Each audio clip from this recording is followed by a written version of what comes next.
Welcome back to the DR Pulse, where we take a look at brands, trends, marketing, sales, and business strategies that are shaping the world.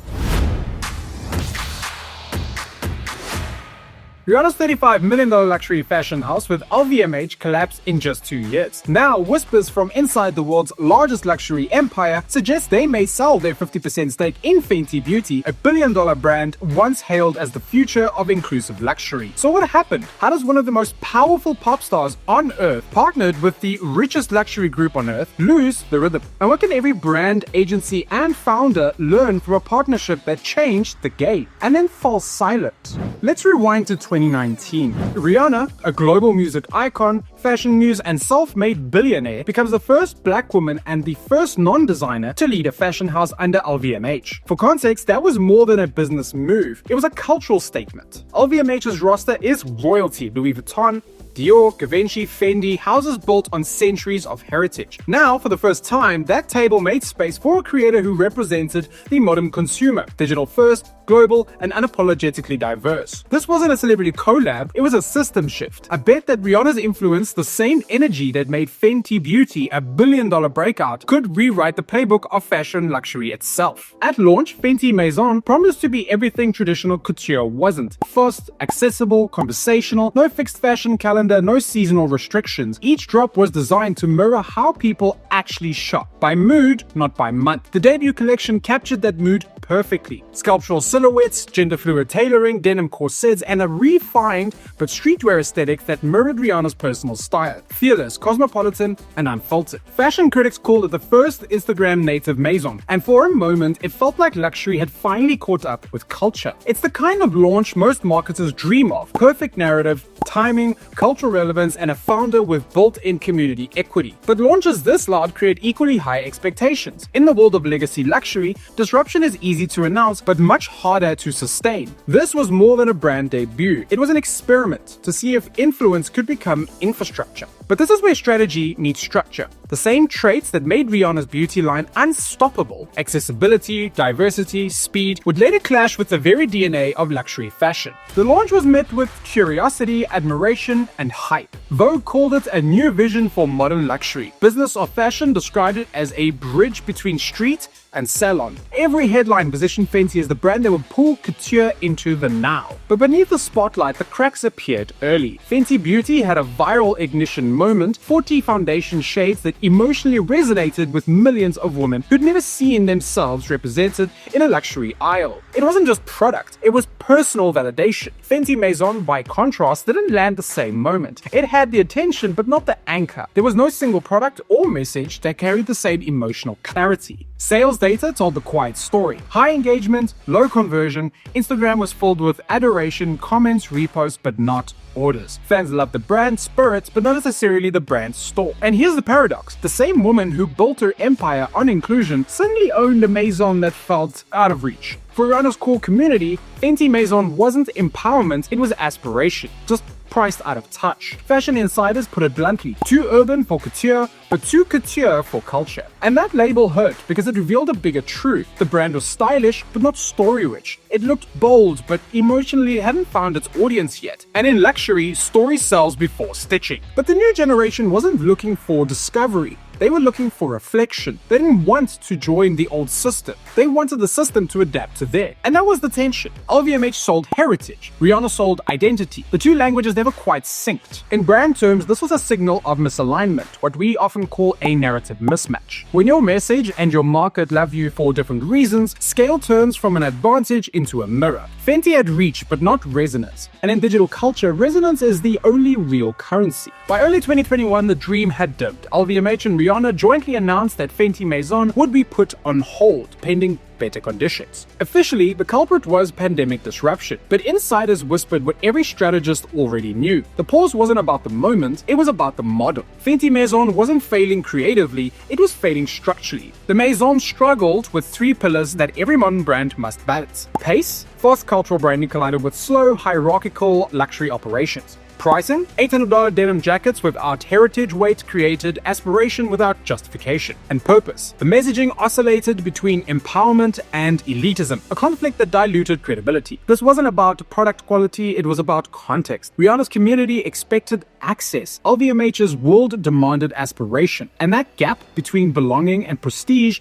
became too wide and too expensive to bridge. In business terms, the brand was stuck in the middle of the pyramid. Too premium for pop culture, but too pop for Paris couture. It wasn't clear who it was speaking to or what problem it was actually solving. In luxury, ambiguity isn't intrigue, it's risk. Inside the industry, the pause was interpreted not as surrender but as strategy, a retreat to protect Rihanna's long-term brand equity. She built something rare, a fashion house with an immediate awareness and an audience emotionally invested in the founder herself. That kind of equity doesn't disappear, it just waits for a clearer structure. At Designrush, we see this pattern often. Brands that sprint into virality before building their internal rhythm. Speed creates visibility, systems create velocity. Fenty Maison had the first, but never found the second. In brand life cycles, that difference is everything. Without internal tempo, even the loudest launches run out of breath. In the end, Fenty Maison didn't collapse, it exhaled. A beautiful idea that needed more structure, more patience, and perhaps even a slower kind of success. Industry insiders estimate Rihanna personally invested around $35 million into Fenty Maison. That wasn't influencer money, that was founder money. A signal that this wasn't just about fashion, it was about legacy. But even personal capital couldn't rewrite an old rule of luxury. Heritage is the moat. You can fund creativity, but you can't buy credibility. Legacy isn't licensed, it's earned season by season and story by story. And while Fenty Beauty kept thriving, generating hundreds of millions in annual revenue, the Maison slipped quietly off the calendar. No scandal, no fallout, just silence. Yet, silence in business can mean two things: failure or focus, and this was the latter. Behind the scenes, Rihanna and her partners redirected their energy into the brand that was working, Fenty Beauty. A company not just selling products, but reshaping behavior. How luxury talks to inclusivity, how identity turns into loyalty, how belonging drives into spend. Fenty Maison closed its doors, but the lessons from its fall became the blueprint for how Fenty Beauty would scale next. Disciplined, data-driven, community-anchored. This contrast is what makes the Rihanna Times LVMH partnership fascinating. They stumbled in fashion but conquered cosmetics, not by chance, but by shifting systems. Where the Maison chased validation, the beauty brand built repetition. One sought prestige, while the other built participation. In our world, that's the pivot that most founders hesitate to make, trading pride for performance. But strategy is about resource reallocation, not ego preservation. Fenty's quiet retreat proved maturity, knowing when to pause one dream to protect another. And in doing so, Rihanna demonstrated something many executives forget. A vision isn't about launching more, it's about sustaining what matters most. In 2025, the story takes a bit of a twist. Reports surfaced that LVMH may sell its 50% stake in Fenty Beauty, a brand now valued near $2 billion, with estimated annual revenue around $450 million in 2024. At first, the headline sounded like a breakup, but inside luxury boardrooms, it read more like portfolio strategy. This wasn't about collapse, it was about capital rotation. Luxury conglomerates routinely divest at their peak, cashing out to reallocate resources into a new innovation pipeline. They build, scale, exit, and reinvest. That's the LVMH rhythm. Still, the timing raised eyebrows. Why pull back from one of the most successful modern beauty stories in a generation? Was the empire losing faith in culture-first brands? Or was Rihanna preparing to take full control, transforming from partner to proprietor? Either way, it highlights the same tension running through every major brand today. Culture drives growth, but systems drive endurance. Culture makes people talk, systems make them stay. And Fenty Beauty built both at scale. Fenty Beauty didn't just sell foundation, it sold recognition. Its product design doubled as social proof, its shade range became a marketing funnel, and its founder's credibility transformed customer empathy into revenue. In brand strategy, this is the ultimate proof of concept, where community becomes cash flow. What started as a cultural statement evolved into a structural advantage. That's not luck, that's architecture. Rihanna didn't just build a beauty brand, she built a feedback ecosystem where social validation fuels product innovation. And that loop is what every modern marketer is now chasing. So, while the Maison paused to catch its breath, the beauty brand ran a marathon, powered by clarity, inclusivity, and the one thing luxury can't manufacture: overnight trust.